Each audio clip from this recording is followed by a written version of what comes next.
Now at 6, a makers market in Joplin brings together vendors and community. Plus, Swifties in Neosho come together to celebrate their love for the international superstar. And community members gathered in Arma today to celebrate and honor local veterans. I'll have that story coming up. The 4 states' most watched news starts now. this is KOAM News at 6. I'm Anthony Saviello. Community members gathered in Arma today for the 78th annual homecoming event honoring local veterans and their families. KOAM's Mitch Adams has the story. I've been here 29 years now, and we fell in love with the place and stayed here when I changed companies, and I wouldn't want to live anywhere else. The Arma VJ Homecoming celebration takes place annually as a long-standing tradition for the small southeast Kansas town. The event was started by World War II soldiers after returning from a victory in Japan in the mid-1940s.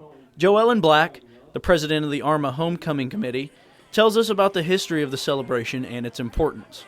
Started by our veterans. It was the 8 million people that returned from World War II. So they're honoring their grandfathers or fathers, and also it's just significant that we celebrate and honor all veterans who served in our country. So that's why they're always front and center in our parades. This year, the schedule was lined with events like a parade, bouncy houses for kids, and even a bed racing competition. Many local veterans and Legion members were in attendance at today's event, leading the parade by march and preluding it with the national anthem. Raymond Vale, a United States veteran and the post commander at Arma's Legion Post 182, says that the reason Arma Homecoming is successful is because of the chance to kick back and enjoy small-town living. Brings people together, gives everybody the chance to let their hair down, forget about what's going on in the country, and just be themselves and relax and have a good time in your hometown and in your community. Absolutely. Year in and year out, community members still pour into Arma to celebrate and honor local veterans. And the historical aspect of the celebration still seems to hold an impact on people today. Reporting from Crawford County, I'm Mitch Adams, KOAM News. There will be more events happening on Main Street in Arma tomorrow morning and afternoon, including a kids fishing derby, a free polka concert, and a bocce ball tournament. We'll check in with meteorologist Lindsay Gaffney for a first look at weather. Well, we finally have gotten some rain in the 4 states. A few showers already passed in our northern counties, and we have a few more rolling in. As you can see, Independence, Parsons, Pittsburgh, now moving towards Joplin. Not a lot of accumulation though. We've only gotten, it's mostly like a drizzle, very light rain this evening.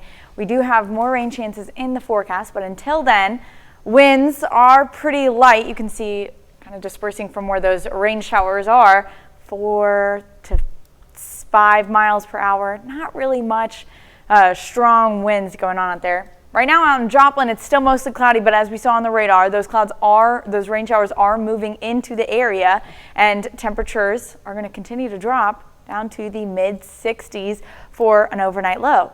We do have more rain in the forecast, and I'll have all those details in just a bit. All right. Church in Joplin hosted a makers market in its parking lot today. Around 7 vendors were available for people to enjoy, selling products from food to glass beads and even pet memorials. Vendors' fees go to fundraise for the church. Well, Melissa, she does the food over there. She approached me and she's like, hey, you like to sell things on the side. What do you think of this idea? And so we brought it to the church, had to go through a committee and get approved. And then once it got approved, we started doing it. The next market will be held on September 14th. Businesses in downtown Neosho held a Taylor Swift scavenger hunt.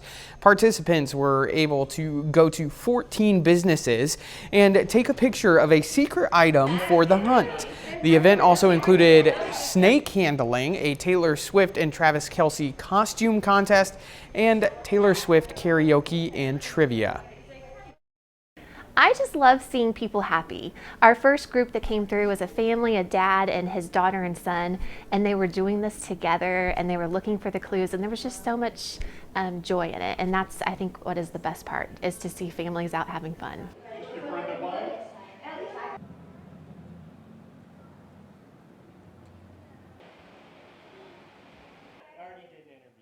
The Parsons Police Department will be temporarily closed for walk-in and lobby activities on Monday, August 12th.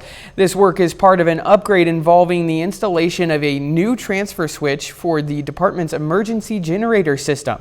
The upgrade, which will be performed by TTT Electric, will require the department to be without power for up to 6 hours. The closure will take place from 8 a.m. to 2 p.m. Despite the building closure, Parsons police officers will continue to respond to calls as usual. All emergency and non-emergency dispatching will be handled by Labette County 911 during the period. The Kansas Department of Health and Environment has lifted the boil advisory for the city of Galena in Cherokee County. The advisory was initially issued due to the city's inability to maintain the minimum required chlorine residual, which could have led to a risk of bacterial contamination. KDHE conducted testing at a certified laboratory to ensure the safety of the water supply before rescinding the advisory. A laboratory test confirmed that there was no bacteriological contamination, and KDHE officials have deemed all other potential risks resolved. Residents of Galena can now safely use their water without the need for boiling. Well, coming up, Watered Gardens holds a back-to-school event for area students. Plus, local band students get ready for this school year's marching season. As the school year inches closer, many students are already preparing for what is to come. That includes band students who are already out on the field training new students coming into high school about marching fundamentals and creating marching band shows. KOAM photojournalist Ty Parks takes us to Carl Junction as they get ready for this school year's marching season.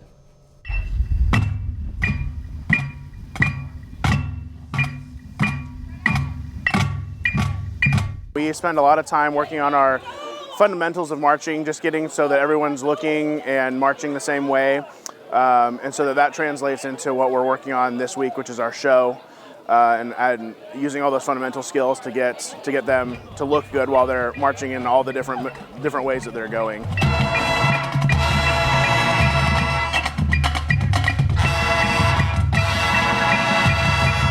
Competitive thing, I think, is it's healthy thing. It's a healthy thing for marching band, I think, because they're really focused on that end goal of like placing high when we go somewhere. So then that makes it really easy for even during these weeks during the summer that they're able to focus and really that we're aiming for that end results. And so even right as we're starting now, we can really just aim for that and know that that's what we're going for. Their music playing skills. So usually when you're at a competition, there's 5 to 7 judges, and some of them will judge music individually. So they'll walk around on the field and listen to individuals playing. There'll be a judge that sits up in the tower that listens to the full ensemble playing. There'll be a marching judge that will just judge how the full group goes or how individuals are also marching.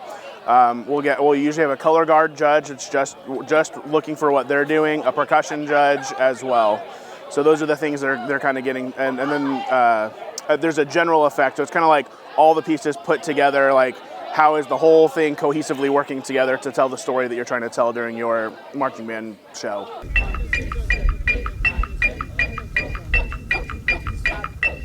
Well, to get people kind of in the mindset at a competition, we usually are on the bus and we're going to have our uniforms on already. So when we get off, we're ready to start our pre-show routine, which is practicing our marching, making sure we know our music, getting the guard having their makeup on and making sure everybody's ready, and then we'll run the show musically a time or two, and then we'll take a break and then we'll run it again, and then we'll be on the field and we'll have everything going like on autopilot basically.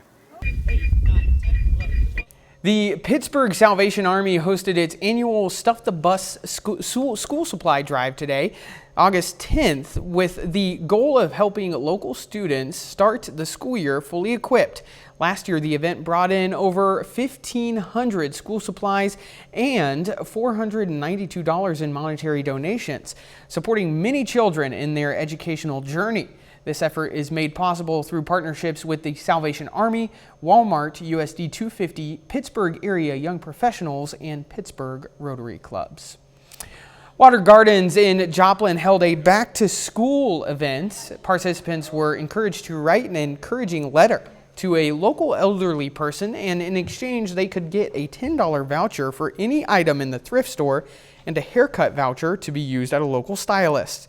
Guests could also get their face painted and enjoy some popsicles. Sometimes Water Gardens is seen as just a homeless help for the homeless, and that's not what we want to convey. We want to convey that we help the homeless, but as well we help the community, that our non-homeless community as well. So we want people to know that we offer services like we have a mission market for food, we have our garden exchange for clothing, and that is open for partnership, or our garden exchange is open for cash purchase as well. We have more back-to-school events listed on our website at koamnewsnow.com/education for people to find out and learn more. A little later, Ottawa County residents in need of storm shelters get the chance to apply for a FEMA grant. And finally, we get some rain in the 4 states. We'll have more details right after the break. Well, temperatures are cool, but we're really excited about the rain that we're seeing this weekend. So we'll go ahead and take a look outside downtown Joplin from the Cornell Arts and Entertainment Complex. Right now, not raining out in Joplin, but you can see overcast and rain showers are starting to move in. We've got a pretty light breeze, but really excited about this rain. So we've had a few showers in those northern counties have passed, and you can see we've got a nice big old shower moving into Joplin. Not dropping a ton of heavy rainfall, so not a lot of accumulation. These showers are going to continue for the next couple of hours. They drop off down this evening, and then we'll have a nice little evening before more rain starts to kick back up into the area. So starting pretty early, about 5:30 in the morning, we're going to have a few isolated showers starting to push in, and then you can see by noon it's going to be scattered showers across the area. And this is where we're going to see our bulk of rainfall accumulation on Sunday. We're going to have a lot of heavy rain showers and even isolated thunderstorms towards the evening time. So you can see it's going to rain Monday as we move into Monday morning and Sunday night. After that, a nice little break before more rain showers later in the week. But we'll go ahead and look at the future track. Starting pretty early, few isolated showers, not a lot of heavy rain in the morning, but just off to the west, you can see all of those isolated thunderstorms starting to push into the area. Still going to be west of Tulsa by early in the morning. But they do start to move in, so about 10 a.m., maybe a little bit earlier, Yates Center, Parsons, Veneta, all of our western counties getting a lot of heavy rainfall. Likely going to see some lightning, hear some thunder out in those showers as they continue to push in. So it's a mesoscale convective system, but it does fall apart as it moves across the area. So going to have still some thunder, heavy rainfall by noon on Sunday in Joplin area, Nevada, Bella Vista, all the way across Missouri. They start to push out of our area, and then we're left with a few isolated thunderstorms still sticking around in the evening time. So it's about 4 p.m. The widespread rain has moved out of here, and then we're just looking at those isolated thunderstorms pass by until we get into the evening time and early Monday morning. You can see heavy rainfall and thunderstorms early Monday morning, starting probably about 2-3 in the morning. Those are mostly focused on maybe right along the border of Kansas, Missouri, but mostly southwestern Missouri is where we're going to see the bulk of those isolated thunderstorms as they push into the area, moving southeast, so just in between Joplin and Springfield, early Monday morning. As they continue on out of here, we're going to end up with a partly cloudy day for the rest of the day on Monday. But we'll start off with those heavy thunderstorms, especially in the Missouri side. Today, not of a ton of accumulation, not until Sunday night and evening time and nighttime, and then early Monday morning. You can start to see where that heavy rainfall drops, maybe 2.5 inches, maybe up to 3 inches. The rest of us, about 1/4 of an inch, maybe a little bit less through the rainfall this today and early in the morning. Monday morning, got those morning thunderstorms. Tuesday morning thunderstorms, then temperatures really start to warm right back up. By Tuesday and Wednesday, we've got a ridge over the area. And then Thursday, evening, a trough. So we're getting a few more showers then. I'm loving these temperatures. Sure. Yeah, me too. You're so mean. I'm just she kidding. Planned that out. She planned that out. It was a joke. She's a phony. I'm very excited about the rain. That's what I'm most excited about. Yes, absolutely. Yep. Sure. Thanks, Lindsay. Well, Ottawa County residents in need of a storm shelter now have an opportunity to apply for a FEMA grant that offers a potential $3,000 rebate. To qualify, applicants must be homeowners. The storm shelter must be for their primary residence, and the property cannot already have a storm shelter. Residents interested in applying can meet with Melissa from the Ottawa County Emergency Management. Applications will continue to be accepted for the next 3 weeks. Still ahead, the Royals and Cardinals face each other for the final time this season, and a group of young wrestlers gather at Pittsburgh High School for a wrestling camp. Brock Baldridge has that story and more.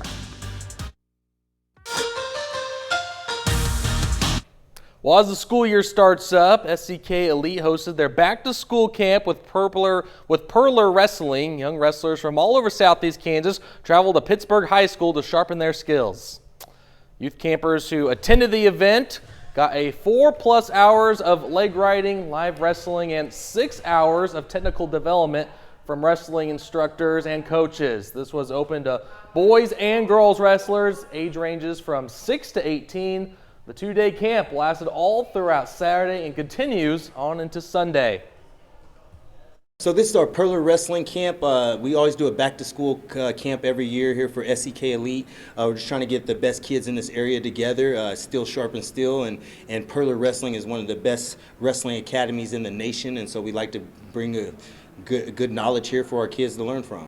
Season doesn't start till November, and these kids are already in here in August getting ready, and so that's going to give them a heads up on the competition. Football season is here as we finally begin with week 1 of the NFL preseason. The Kansas City Chiefs start their journey to become the first NFL team in history to win 3 straight Super Bowl titles. Now, Chiefs are on the road tonight against the Jacksonville Jaguars. This game has just kicked off. We're in the first quarter. So far, good first series for the offense as Patrick Mahomes completes 3 for 4 in passes. One of those being to new Chiefs receiver Marquise Brown. Harrison Butker nails a 45-yard field goal to give the Chiefs a 3-0 lead, but Jacksonville just scored a touchdown, so the Jags lead 7-3. We'll have a final score update from that game right here tonight at 10.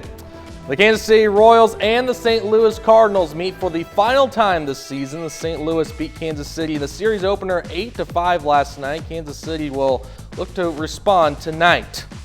Game 2 of the I-70 series will take place in Kauffman Stadium tonight. This game is just getting underway. Former Cardinals pitcher Michael Wacha gets the start for KC, going against his former team. Last check in that one, no score in the first inning. We'll take a quick look at our Olympics update, but first, we'll just head straight to sports chat. But Olympics update, let's talk about that a little bit. The men's United States national team for men's basketball, they get gold as well as Messiah Russell, 110-meter hurdles. She wins gold. Not only that, but it kept going. The women's national team in women's soccer, they won gold for the first time since 2012. So we got all the gold medals, and that wasn't enough for you. The 4x400-meter relay, men's and women's team win gold. So now, U.S. 38 golden medals, China 39, with only one more day left in the Olympics.